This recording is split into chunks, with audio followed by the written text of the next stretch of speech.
Now, our special guest here is an absolute legend of Australian cricket. Can't believe my luck. I get to meet Justin Langer, the bloke who's turned the West Australian cricket team around. I can hear Chili the dog. Hey JL, how you going, mate? How are you, mate? Hey, listen, I hear you're a bit of a garden fan. Love my gardening, but I need some help. So if you can, mate, you'll be the best coach in the world. All right, let's go and check it out.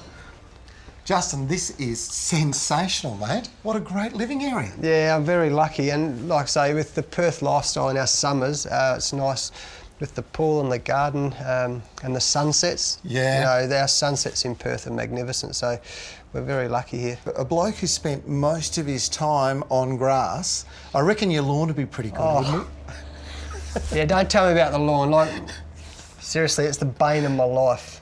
Like, I've been on Lords where it's like carpet, and even the Wacker where I walk, I still pinch myself every day I work onto the Wacker.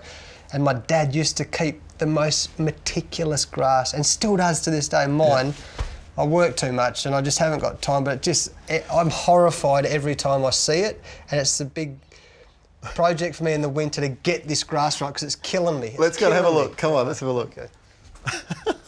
Well, mate, you're right. It needs a little bit of work, doesn't it, hey? Yeah, it needs a bit of love. There's no doubt about that. As I said, every time I look at it, I come out.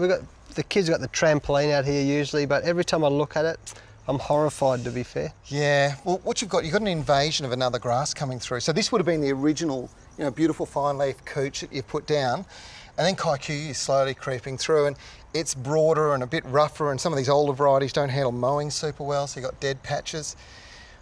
You know, the best thing to do here is probably going to be to lift the whole thing up, replace it. I've been thinking that, and I'm sure, like I say, I'm so keen to have a nice backyard. It's the Aussie dream, isn't it? So it's particularly with the grass. So I think that's, like I said, might be my winter project to lift it up and start again. Yeah, when you actually have a look here, there's not a lot in that sand, and you're expecting a lot for that grass to perform.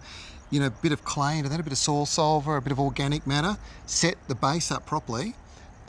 Irrigation system around the outside, you'll end up with a beautiful lawn, mate. This will be fantastic. So these citrus, mate, they don't look 100% happy. No. Happy. Now, look, when you live on the coast in WA, the normal plants that grow here are only really low and scrubby, and that's because there's not a lot of nutrient in the soil.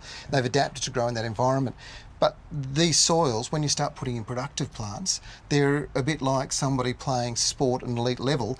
They're very productive. They're producing lots of stuff, so they need good regular nutrition. So these guys are lacking iron and manganese and magnesium, and look at that iron deficiency down there. All the iron's gone into the veins. That's a classic example of a plant that's just run out of nutrients. So we'll give it a good boost, and that'll get it going. Awesome. Now, JL, this is a pretty cool plant to be growing in a veggie garden, but not too many people would know what it is. Yeah, the okra. I found okra in India, and I used to have, one of my favourite curries is this okra curry. They call it ladyfingers in India. And I planted it, and look at it, it's gone mad. It's absolutely fantastic, and I can see that you're not quite sure when to pick them, are you? No, I've always known them to be this size. Yeah. And then all of a sudden, a few weeks later, they've got really big. I'm gonna pick this one down here and show you. Now, there's two things you use them. You use them for cooking. They're best when you use them small, okay, because they're nice and tender and soft. As they get bigger, if you cut the back off and you cut the top off, pop them in a cold glass of water, leave them in the fridge overnight, and then drink the water the next morning. Unbelievable health elixir for the kidneys and the liver, they say, and it's been used in India for that purpose for 4,000 years. Okay, perfect. So I think that you're on a bit of gold here, mate. You've done very well. This is a great garden. Thank you. I love being in it, and it's great to have you guys here, but it's a real passion of mine, so thanks for coming today. Mate, it's my thrill. Thank you very much, JL. Much appreciated. Thank you. I'll give you a bit of a hand with that lawn, eh? Perfect.